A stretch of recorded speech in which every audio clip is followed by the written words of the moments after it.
This is a photo from a few summers ago.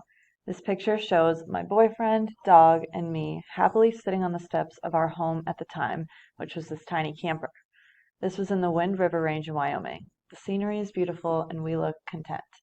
If you look at this photo objectively, it feels happy, just a family on vacation. We're both smiling. My dog is wet because she just went for a dip in the picturesque river behind us. When I look at this photo, it feels dark. I know that we fought the whole drive to this spot. We were living together in this tiny camper that kept falling apart. Our battery died every night and we got a leak right above our bed. Parts were falling off every time we drove down the treacherous Forest Service roads to where we were staying. My boyfriend accidentally knocked a squash-sized hole in the front diamond plate. We were completely exhausted. We thought living in the camper for 3 months would be exciting. We'd save money and get to wake up in beautiful locations such as this one.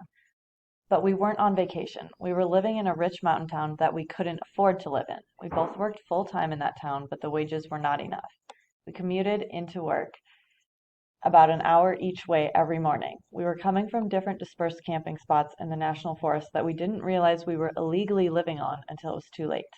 We were cold, dirty, exhausted, and paranoid that we would get caught. I got 6 flat tires that summer, and my dog was always wet and sitting on the bed. The meaning I derive from this is a comment on social media.